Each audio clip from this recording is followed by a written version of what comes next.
And just a short time ago, we were joined from Irvine, south of Los Angeles, by Patrick J. Wall, a former priest and monk who is now a lawyer and an advocate for victims of sexual abuse in the Catholic Church. Patrick Wall, welcome to Lateline. Thank you. Now, you are a former member of the Roman Catholic clergy. Can you tell us the circumstances around which you actually left the priesthood? Well, after 12 years in the monastery and 6 years as a priest, all 6 years I was assigned to follow perpetrators. I came to the conclusion in my early 30s that if I wanted to be a defense lawyer and to defend child abusers the rest of my life, that was going to be my next 40 years. And at that point, after discovering that this is just not an isolated phenomena to the diocese or the religious order I belong to, it's really a worldwide phenomenon, I had to pull the plug and leave in '98. On your CV, it says you actually worked as a fixer in the church, consulting on hundreds of abuse cases. What was your role as a fixer? Well, there were different dimensions to it, and unfortunately I got to see it early in my priesthood, both being on the finance council, being on the tribunal, and then being in parishes where, where perpetrator priests were withdrawn. Essentially, it was trying to put out the fire in multiple different ways. One of the great lessons I learned on being on the finance council is that the donors of the archdiocese were telling the people who were polling them that the number one and number two issues for them about giving money to the church, now again, this is back in the mid-90s, was the childhood sexual abuse problem. Can you give us an example of any of the matters you dealt with during your time as a so-called fixer for the church? Well, for instance, one guy, I had to go and fill in a parish for him. He had a real strong addiction to 16-year-olds and doing everything. That was kind of his maturation age. And going around with 16-year-olds, and even after he was withdrawn, and even after he had been sent to treatment, he came back from treatment, and then he would wiggle his way back in, and all of a sudden you'd hear from parishioners that he was showing up in people's houses.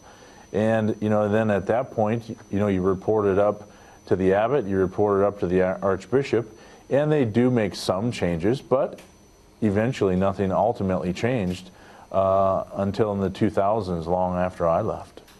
Why wasn't your role as a so-called fixer to take the issues to police? That was never, ever part of the culture.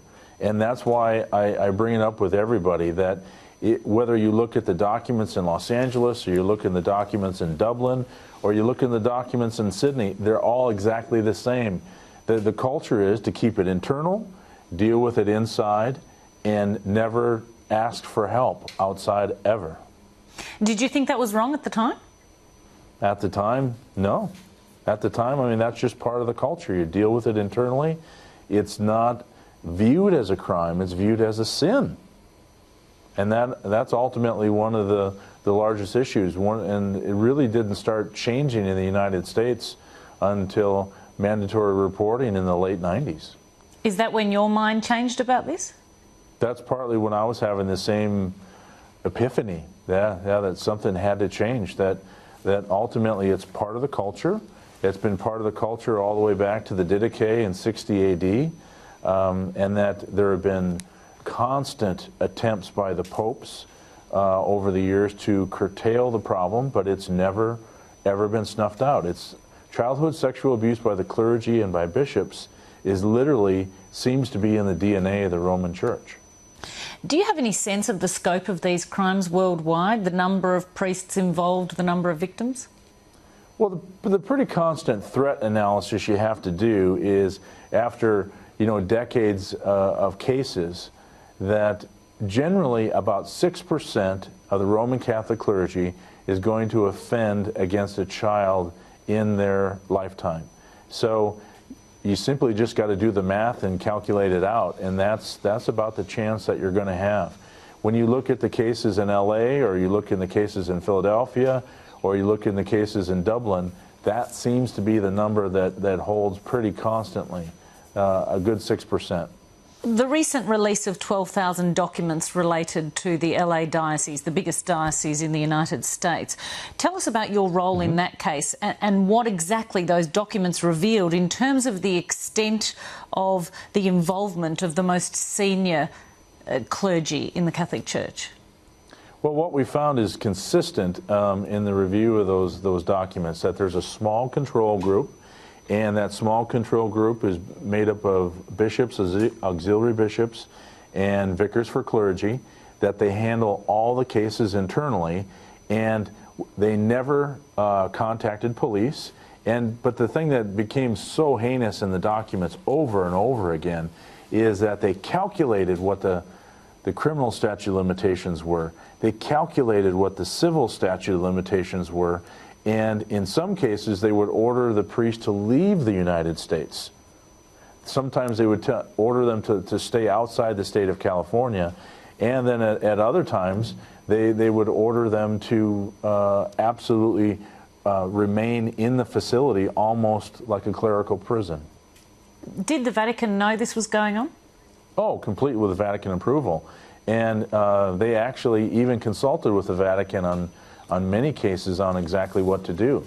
There's a great letter from Cardinal Odie in 1984. This is even before Cardinal Mahoney came to power, telling them to work with the famous 7 Filipino priests that were allegedly raping this same gal. And what they did is they actually paid to make sure that priests stay back in the Philippines.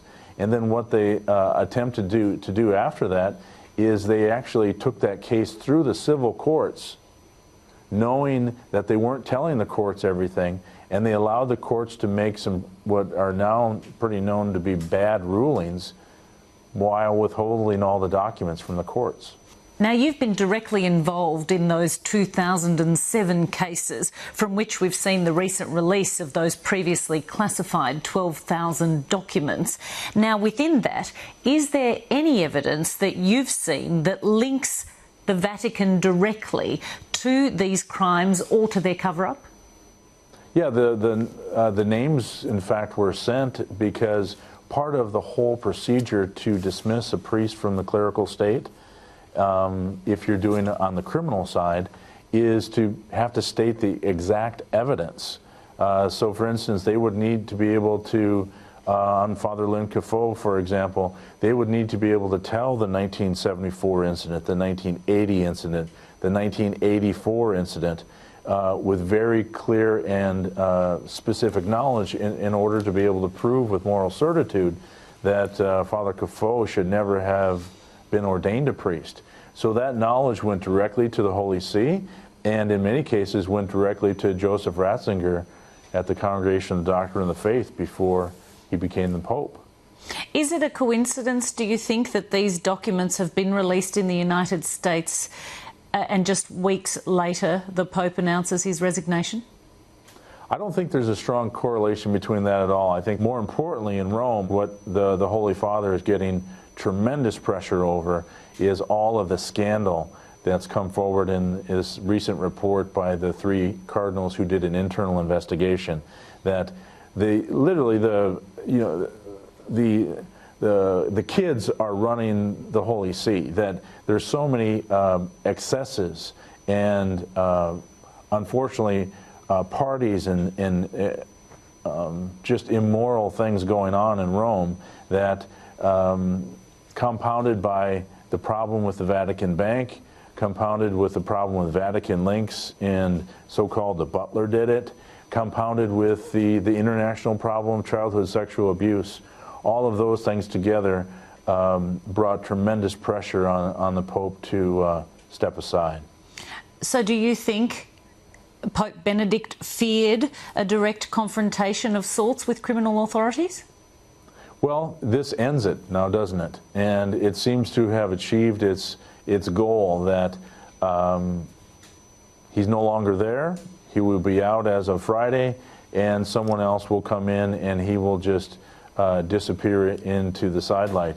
One of the things that we never got to see, unfortunately, because the German bishops shut it down, was an investigation in Germany about all the childhood sexual abuse cases there and how Joseph Ratzinger handled sex abuse cases while he was the Archbishop of Munich and Freising. You mentioned that roughly 6% of all priests worldwide will commit some kind of abuse in their lifetime. That means, of course, that 94% of priests are doing the right thing. Given that already we've seen a $660 million settlement in the US over 500 victims, how damaging to the church do you think the financial settlements will be, and how will that impact on their ability to do the good work that, of course, they do around the world? Well, I think people don't understand the depth and breadth of this particular institution, remembering that the Roman Catholic Church is larger than General Electric and General Motors put together. The Economist did an article last summer, talking about $170 billion a year just in the United States alone. When you take a look at the land holdings, they're one of the largest land holders in the world. In most countries, they operate in a tax-free zone. They have investments that go back centuries. So this is a very well-heeled institution. And the other thing is, even if you have $3 billion in settlements in the United States that have gone out, that doesn't hardly even touch what they make in interest per year in the overall portfolio. So this really hasn't affected operations. It has affected long-term ability to raise money, and I think that's what's most important, because what will happen is if grandma and grandpa in their last will and testament starts to make decisions that they don't want to leave their money to the church, then long-term that will have some serious effect. But the Roman Catholic Church operates their own insurance companies. They're so large, and so it's very difficult to see that even $3 or $4 billion will have any impact on them at all. Now, you would be aware that Australia is about to commence a royal commission into child abuse among all institutions in Australia, but of course there has been a bit of a spotlight on the Catholic Church. What are your hopes for that particular Royal Commission?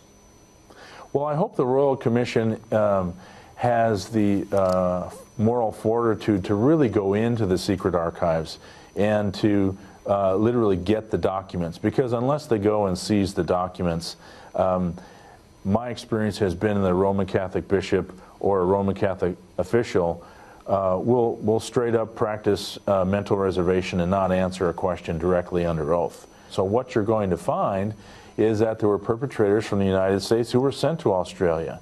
They were perps from England and Ireland, the English-speaking world, that were sent to go to Australia so they would be untraceable. And Australia, in turn, would have sent some bad guys to other parts of the world in order to protect the institution. That's the kind of thing that are in the documents. And if they take a good, hard, serious look, it's like opening up an onion. You will start to be able to peel it back and actually see the pattern and practice of moving these perpetrators around. And they're in the documents. Just look in the LA documents alone. Look in what they found in Philadelphia in the grand jury reports. Look what they found in Dublin in the Ferns report. It's consistent across nation and across languages. Finally, I note you're now married and a father, and I wanted to seek your views on the vow of celibacy and whether you believe it's a factor in the issue of child sexual abuse in the Catholic Church. Yes. Celibacy does play a role in this, but it plays a role because this is really a sexual system. So it's a celibate system on the face of things, but it's ultimately a sexual system where 50% of priests at any time are not celibate. They have boyfriends, they have girlfriends.